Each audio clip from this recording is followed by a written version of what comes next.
You know I feel a lot of pain. I'm on the phone. I might as well probably say I'm alone. There's a lot I need to share. I'm on the phone. I might say probably hold the line, but I'm alone. Votre nom est une référence au film Husbands de Cassavetes, l'histoire de trois garçons après la mort de leur meilleur ami. Pourquoi ce choix? Parce que esthétiquement déjà, je pense que c'est un truc qui nous satisfait tous pleinement. Espèce de déjà le cinéma des années 70, c'est assez gagné pour tout le monde. Puis le côté viril, sensible, bordélique, un peu du film aussi est bien, quoi. Et surtout ces trois mecs assez différents, hein, puisque tu dis garçons, mais c'est quand même des hommes d'un certain âge, on va dire, dans le film. Voilà, nous, ce qui c'est pas encore notre cas, mais voilà, je pense que c'était vraiment un truc avec tout cet ajout de trucs. Puis c'est un film assez romantique aussi. Il y a une vraie réalisation avec un assez fort parti pris. Esthétique, quoi. Enfin, en tout cas, de mon côté, c'est ça. Et comment est né le projet Husbands? Je sais pas. Tu sais pas? Voilà, moi, tu sais, je suis de la basse. Non, il est né au studio, dans notre studio à Marseille, où en fait on travaillait sur nos projets respectifs, Kid Francescoli, Tiger Mountain et Nasser. Donc on traînait souvent au studio ensemble, à donner chacun un peu son avis sur l'album de chacun.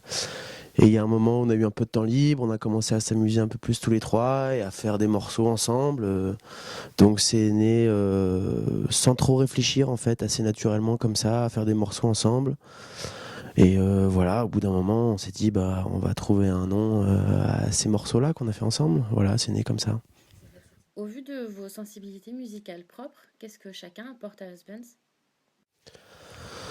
Chacun apporte plein de choses différentes parce que justement, ce qu'on s'est dit quand on a commencé à travailler ensemble, c'est qu'on allait pouvoir faire ce qu'on fait pas avec nos projets respectifs. Donc voilà, chacun apporte ses idées personnelles et surtout ses influences qu'on n'a pas mis dans nos projets respectifs. Donc on s'écarte un peu de ce qu'on fait habituellement. C'est assez peut-être difficile à évaluer, même pour nous, en fait, puisqu'au bout d'un moment, il y a tout qui se mélange aussi. Je pense que c'est justement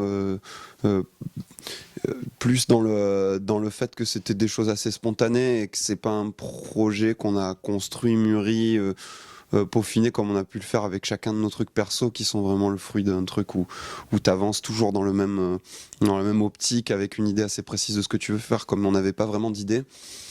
Moi je sais que par exemple j'adore jouer de la basse, donc j'ai joué plein de basses sur le disque d'Husbands. C'est un truc, alors que je suis pas bassiste sur mes disques à moi vraiment nécessairement, ou c'est pas. Et c'était surtout sur des choses sur le moment, donc c'est assez difficile à quantifier. C'est un truc qui s'est fait en fait après. Ouais, voilà, je pense vraiment s'il y a quelque chose de cet ordre là, alors que c'est une musique qui laisse pas forcément entendre ça, mais c'était très sur le moment, quoi. Et au-delà de l'influence cinématographique de Cassavetes, est-ce que vous auriez d'autres influences? Je sais pas, tu veux élaborer? Non, sur les influences, c'est toujours un peu compliqué en fait, la question sur les influences. Mais non, il n'y a pas. Moi, il n'y a rien qui me vient, en réécoutant l'album en tout cas, il n'y a rien qui me saute aux oreilles en me disant que c'était l'influence principale, à part peut-être Hot Chip, ou le genre de groupe qu'on passait en soirée en tant que DJ, parce qu'on fait aussi des DJ sets. Et je sais pas, de voir les gens s'amuser, sauter dans tous les sens avec le smile, c'est ce qu'on a essayé de faire avec l'album. Peut-être Bowie, Talking Heads, peut-être des trucs comme ça aussi, pour moi en tout cas. Ouais. C'était l'occasion de faire ces trucs un peu comme il y a toujours eu cycliquement dans la musique, où t'as des trucs très de musique presque de niche entre guillemets, genre le rock ou même le funk ou des trucs comme ça qui se mélangent.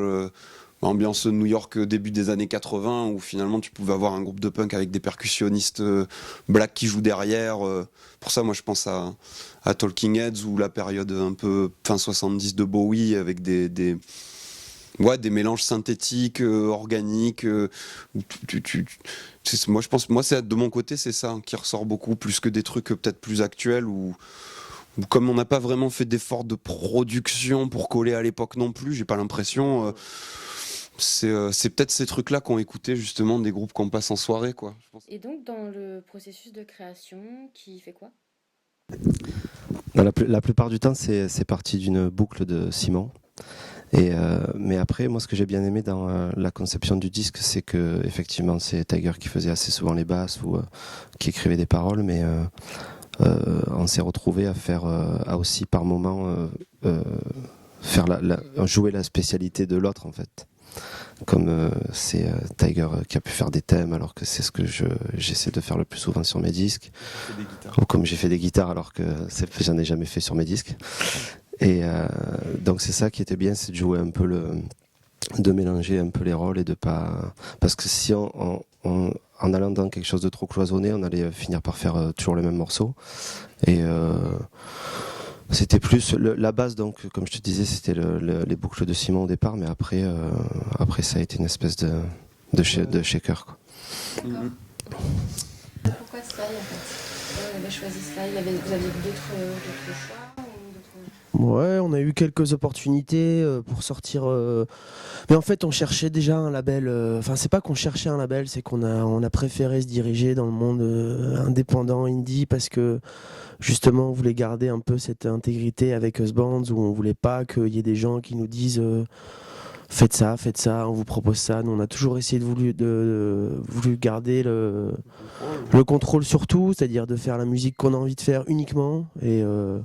Et voilà, ils nous ont fait une belle proposition pour sortir cet album en famille un peu, hein, c'est un peu ça qu'on... Voilà. Nous, on vient de Marseille et le label, nous on vient de Marseille, le label est basé vraiment juste à côté.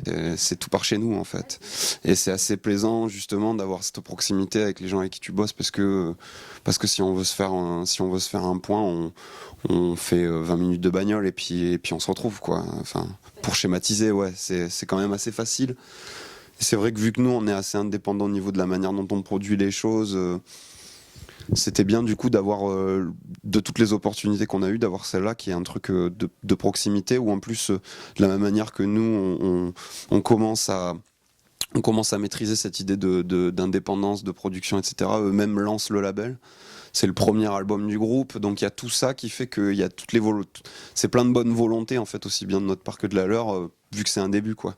C'est un début pour tout le monde et c'est hyper bien.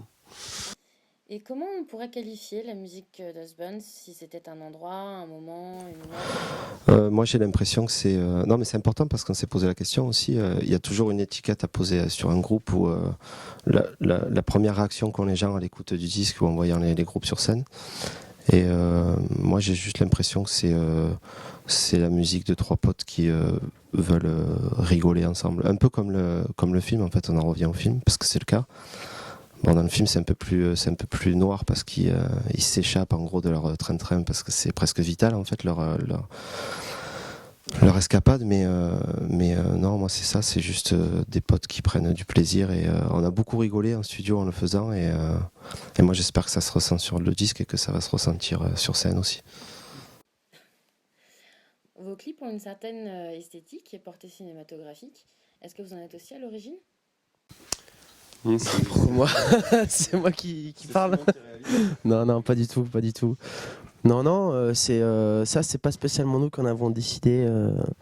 La direction, c'est des amis à nous qui sont les Cowboys, qui sont deux gars super cool de Nancy et qui sont un peu dans la même démarche que nous, c'est-à-dire que c'est pas leur métier de faire des clips et donc ils se font ça vraiment en plus de leur travail. Il y en a un qui est photographe, l'autre qui est typographe.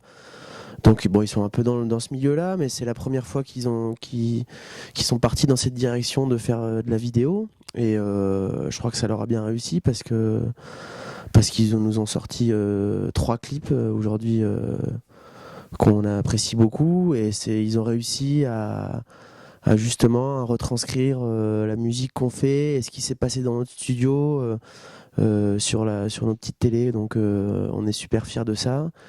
Et c'est pour ça que depuis, on travaille avec eux et quasiment exclusivement avec eux parce qu'ils nous ont vraiment compris.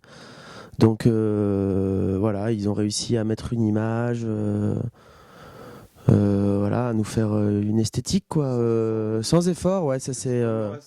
C'est que à aucun moment on s'est retrouvé à discuter des choses en fait, que ce soit pour la musique vraiment ou pour l'image, ça tout se fait assez naturellement. Ils ont eu une idée qui a déclenché un peu ce qu'ils allaient faire par la suite et ce qu'ils, je pense, vont continuer à faire avec nous et tout est assez. En fait, c'est comme si leur esthétique naturellement de ce qu'ils avaient envie de faire collait finalement avec la musique de Husbands. D'ailleurs, ils ont pas même pas le final cut, c'est qu'ils font les trucs, ils nous les donnent et nous on les diffuse. Ils bossent complètement dans leur truc, on leur laisse carte blanche complètement. Et enfin, pour conclure, sur une envie, sur un rêve, où aimeriez-vous jouer? Moi, ça serait de faire une tournée aux États-Unis. Tout simplement. Je sais pas, Glastonbury. Genre Glastonbury, Reading. Ouais, ça serait bien. Pas mal. Ou Primavera. Primavera serait bien aussi. Primavera, ouais. Moi, Californie. Californie, ça me fait bien. Oui, aussi, oui, Californie. Bah, écoutez, je vous remercie. Merci. Merci à toi. Merci à toi.